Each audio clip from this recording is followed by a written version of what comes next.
Pernahkah kamu bertanya, kenapa banyak dari para nabi semuanya berasal dari satu kawasan yang sama? Apakah ini kebetulan sejarah? Atau ada rahasia besar di balik pilihan Tuhan yang berulang-ulang? Jazirah Arab, tanah yang gersang, terik, penuh konflik, dan peradaban kuno. Tapi justru di sanalah risalah langit diturunkan dan cahaya ilahi bersinar paling terang. Apakah bumi ini memiliki poros spiritual yang tak terlihat? Mengapa bukan Cina, Indonesia, atau Eropa yang menjadi pusat kenabian? Mari kita telusuri jejak spiritual sejarah manusia, menyelami misteri langit yang turun di tengah gurun, dan mengungkap kenapa Allah memilih Timur Tengah sebagai panggung utama menurunkan wahyunya.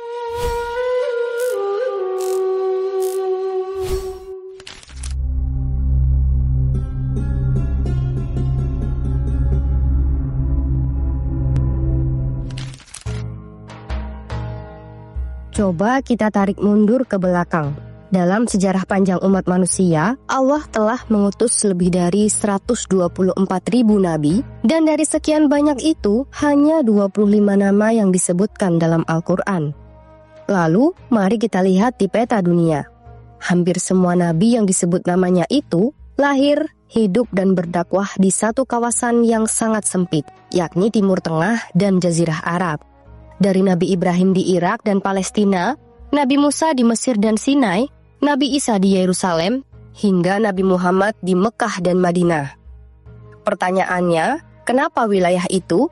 Kenapa bukan di Nusantara yang begitu subur, makmur, dan penuh kekayaan alam? Kenapa bukan di Cina yang ribuan tahun sudah punya peradaban tinggi? Kenapa bukan di benua Afrika yang luas atau Eropa yang maju? Apakah Allah pilih kasih terhadap wilayah tertentu? Tentu saja tidak. Karena dalam Islam, Allah Maha Adil, maka pasti ada hikmah besar di balik pilihan itu. Dan justru disinilah kita mulai menemukan sesuatu yang menarik, bahwa pilihan tempat kelahiran para nabi bukan sekadar urusan tanah atau iklim, tapi soal misi dan momentum. Allah tidak memilih tempat yang paling subur. Allah tidak memilih bangsa yang paling pintar secara akademis. Tapi Allah memilih tempat yang tepat di waktu yang paling strategis untuk sebuah perubahan besar. Dan ternyata Timur Tengah saat itu adalah titik simpul dunia, tempat bertemunya berbagai peradaban besar, tempat lalu lintas dagang antara Asia, Afrika, dan Eropa, tempat yang punya pengaruh besar ke dunia sekitarnya. Maka bayangkan jika cahaya wahyu turun di sana, bukan hanya satu kabilah yang mendapat hidayah, tapi dari situlah gelombang perubahan besar bisa menyebar ke seluruh dunia, termasuk ke Nusantara berabad-abad kemudian. Dan bukan itu saja, kalau kita telusuri lebih dalam, ada pola lain yang tak kalah mencengangkan. Bahwa banyak nabi lahir bukan di negeri yang damai, tapi justru di tengah kekacauan moral, kerusakan sosial, dan sistem hidup yang bobrok. Karena memang tugas seorang nabi bukan hanya menjadi guru, tapi menjadi agen perubahan. Dan kawasan Timur Tengah, khususnya Jazirah Arab, adalah tempat yang haus akan cahaya, siap ditempa oleh wahyu, meski keras kepala di awalnya. Nabi boleh lahir di sana, tapi kebenaran yang dibawanya diperuntukkan untuk seluruh umat manusia. Tapi tunggu dulu, wilayah Timur Tengah bukan hanya strategis, ada alasan geografis dan historis lain yang membuat kawasan ini sangat penting dalam sejarah kenabian.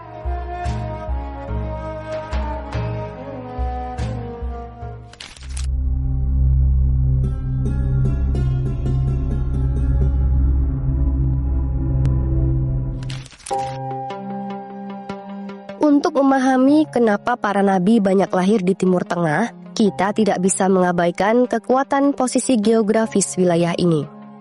Kalau kamu lihat peta dunia, Timur Tengah terletak di tengah-tengah 3 benua utama, Asia, Afrika, dan Eropa. Letaknya persis di persimpangan. Di zaman dulu, ini bukan sekadar posisi, tapi kunci pengaruh. Jalur dagang internasional melintasi wilayah ini. Pedagang dari Cina, India, Mesir, bahkan Eropa, semua akan melewati tanah-tanah di sekitar Syam, Hijaz, dan Mesopotamia. Bayangkan, satu pesan penting yang disampaikan di wilayah ini punya peluang untuk terdengar jauh lebih luas dibandingkan pesan yang dikirim dari tempat terpencil. Dari segi geopolitik, Timur Tengah adalah panggung dunia kuno. Wilayah-wilayah yang sekarang bernama Irak, Suriah, Palestina, Mesir, Saudi Arabia, semua pernah menjadi pusat kerajaan besar. Babilonia, Persia, Romawi Timur, dan tentu saja Fir'aun di Mesir. Di atas tanah itu, sejarah besar umat manusia ditulis. Dan di sanalah Allah memilih menurunkan risalah-risalahnya. Karena di tempat inilah ketika kebenaran muncul, seluruh dunia bisa mendengarnya. Tapi juga ketika kebatilan merajalela, kerusakannya bisa meluas ke seluruh penjuru.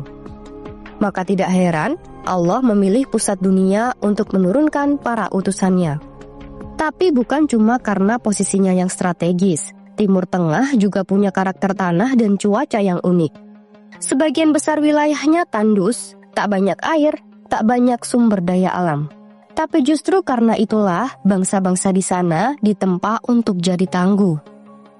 Orang Arab misalnya, hidup di lingkungan yang keras, panas, kekurangan air, sering berpindah tempat. Hidup nomaden membuat mereka kuat hafalan, peka terhadap bahasa, dan tangguh secara fisik. Mereka bukan bangsa yang lembek. Mereka bukan bangsa yang manja dengan kenyamanan. Dan ketika wahyu datang, meski awalnya ditentang, mereka bisa menjaganya dengan kekuatan luar biasa. Bayangkan jika wahyu turun di tempat yang penuh kemewahan dan kenyamanan, akankah ia bertahan, ataukah akan tenggelam oleh godaan dunia? Dan satu lagi, gurun bukan hanya keras, tapi juga memaksa manusia untuk merenung. Gersang, sunyi, dan luas. Langit malamnya gelap gulita, tapi penuh bintang. Tak banyak hal yang bisa dilihat, kecuali keheningan dan kebesaran Allah. Maka tak heran, para nabi seringkali mendapatkan wahyu di tengah kesunyian padang pasir, di tempat di mana hati paling mudah mendengar suara kebenaran. Jadi, Timur Tengah bukan hanya pusat lalu lintas dunia, tapi juga tempat yang Allah bentuk dengan sempurna untuk menurunkan wahyu. Strategi secara geografis, keras secara ujian, dan dalam secara spiritual. Dan dari sanalah cahaya itu menyebar, hingga sampai ke desa-desa terpencil di Nusantara. Hingga kini, kita bisa mengenal nama seperti Nabi Muhammad, Nabi Musa, Nabi Isa, Nabi Ibrahim, dan banyak para nabi lainnya meski kita lahir ribuan kilometer jauhnya. Tapi ada satu lagi faktor yang sangat penting, bukan cuma tanahnya, tapi orang-orangnya. Siapa mereka? Bagaimana cara mereka hidup, berbicara, menyampaikan pesan, dan kenapa karakter bangsa Arab dan masyarakat Timur Tengah saat itu begitu cocok untuk menerima risalah?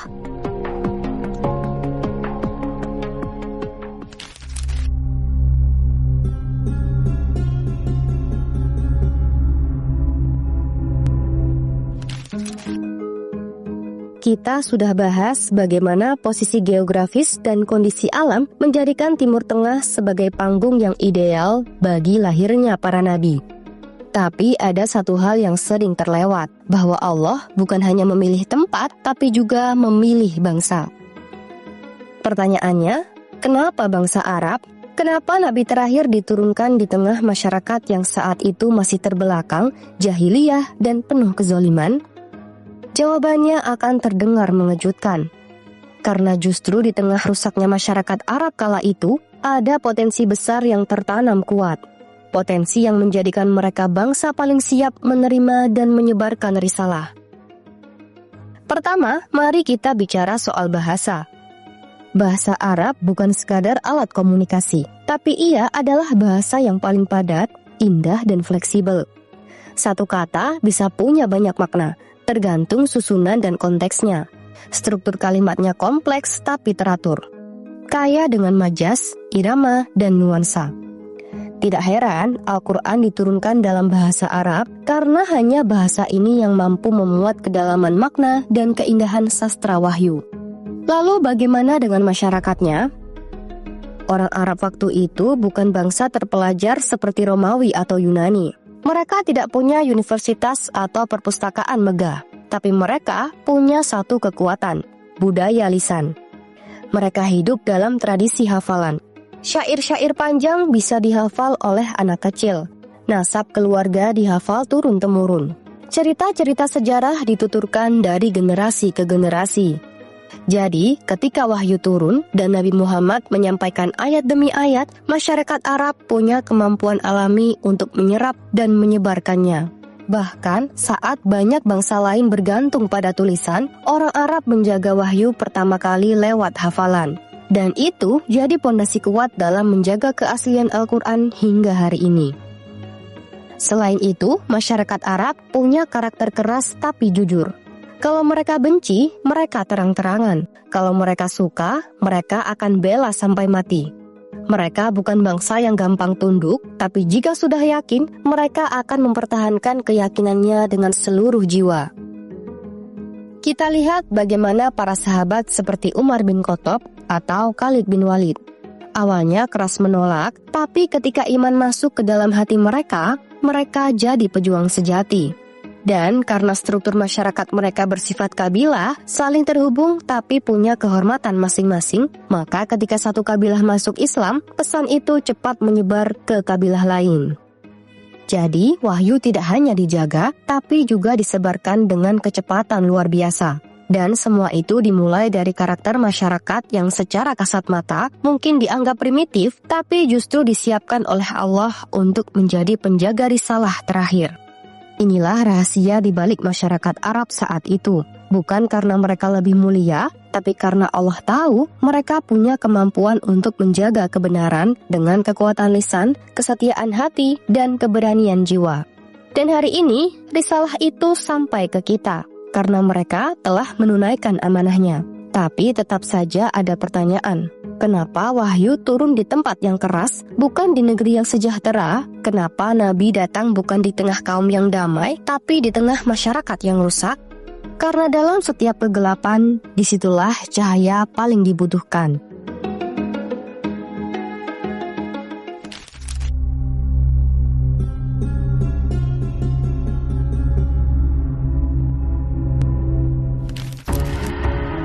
Kenapa justru para nabi sering diutus ke kaum yang rusak, penuh kesyirikan, penindasan, bahkan kekejaman? Coba lihat ke Mesir saat Nabi Musa, penuh kezaliman Fir'aun. Kaum Lut terjebak dalam penyimpangan moral. Kaum Ad dan Samud penuh kesombongan dan kemewahan yang membuat mereka lupa diri. Dan puncaknya, bangsa Arab sebelum Islam adalah zaman jahiliyah. Anak perempuan dikubur hidup-hidup. Orang miskin tak punya hak. Perempuan hanya jadi objek. Perang antar kabilah terus-menerus tanpa ujung. Tapi justru di tengah kegelapan inilah Allah memilih menurunkan cahaya. Dan bangsa Arab saat itu, meskipun rusak, mereka masih punya sesuatu yang bisa diperbaiki, yakni fitrah. Fitrah yang belum terlalu tertutupi oleh filsafat, politik, atau sistem ideologi rumit seperti di Romawi dan Persia. Mereka masih polos dalam caranya menyikapi kebenaran.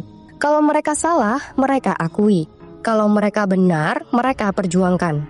Itulah mengapa ketika Al-Quran datang dan ketika Nabi Muhammad menyampaikan risalah, hati mereka bergetar. Air mata mereka mengalir dan jiwa mereka bergerak. Padahal sebelumnya, mereka jauh dari kebenaran. Tapi ketika kebenaran datang, mereka berubah total. Dari bangsa pedalaman menjadi bangsa pemimpin dunia. Dari penyembah berhala menjadi penjaga tauhid. Dari bangsa tak dikenal menjadi cahaya peradaban yang menerangi timur dan barat. Inilah hukum Allah yang luar biasa. Tapi peran Timur Tengah tidak berhenti di masa lalu. Wilayah ini bukan hanya tempat kelahiran para nabi, tapi juga akan tetap menjadi panggung besar dunia hingga akhir zaman. Wallahu a'lam bishawab. Kita mungkin bukan orang Arab, kita bukan keturunan para nabi, kita tak lahir di Mekah, Madinah, atau Palestina. Tapi satu hal yang pasti, risalah mereka telah sampai kepada kita.